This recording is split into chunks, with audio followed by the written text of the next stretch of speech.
कर रहा हूँ। सो अब हम लोग देखेंगे एक्सटेंसर कंपार्टमेंट। एक्सटेंसर कंपार्टमेंट में there are 7 superficial muscles and 5 deep muscles. पर हम उसको सुपरफिशियल डीप में नहीं पढ़ेंगे, हम लोग उसको पढ़ेंगे कंपार्टमेंट्स के टर्म में। हम लोग को पता है एक्सटेंसर रेटिनाकुलम में कितने कंपार्टमेंट्स होते हैं? 6 कंपार्टमेंट्स होते हैं। 6 कंपार्टमेंट्स होते हैं और उन 6 कंपार्टमेंट्स में कितने मसल्स होते हैं?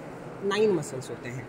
तो 6 कंपार्टमेंट एंड 9 मसल्स। तो हम लोग थंब की तरफ से शुरू करेंगे और हमारे लिटिल फिंगर की तरफ आएंगे, यानी लैटरल साइड से शुरू करेंगे और मीडियल साइड की तरफ आएंगे। तो जो सबसे लैटरल मोस्ट है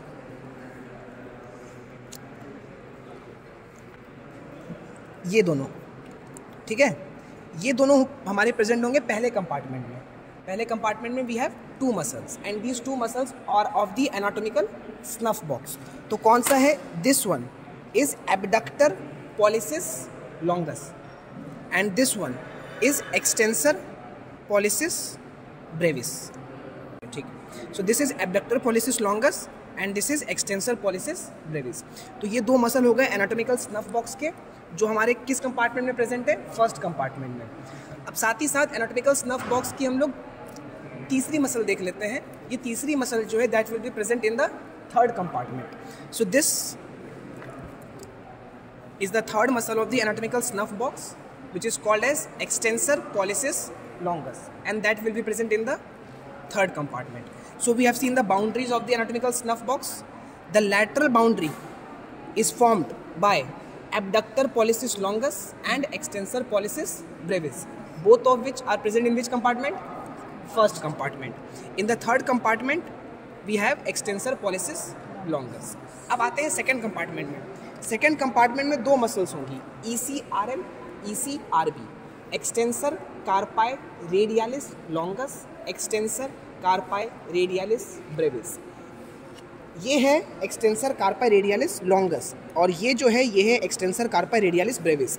this is longus and this is Brevis.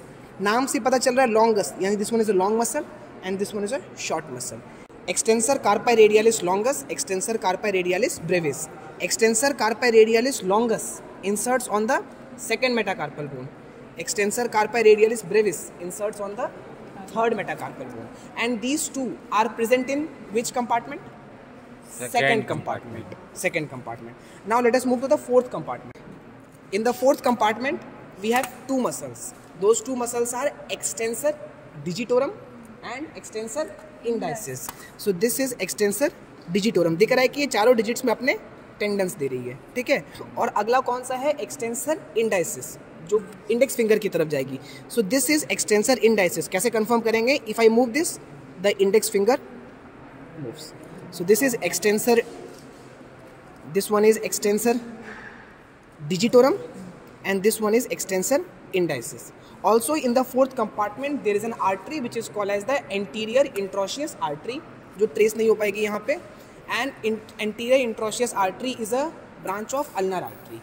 Also a nerve is present, that is posterior introitious nerve, which is the deep branch of radial nerve. ठीक है। Then moving to the fifth compartment. In the fifth compartment we have a single muscle, that is extensor digiti minimi. So this one is extensor digiti minimi. कैसे confirm करेंगे? इसको अगर मैं move करूँ तो हमारा जो लिटिल फिंगर है वो मूव करता है। So this one is extensor digiti minimi. And finally in the sixth compartment, ulna की side पे we have this muscle, that is extensor carpi ulnaris. So these are the 6 compartments of the extensor retinaculum that contain 9 muscles. The point is to be remembered is that the whole of the extensor compartment is supplied by radial nerve. ठीक है।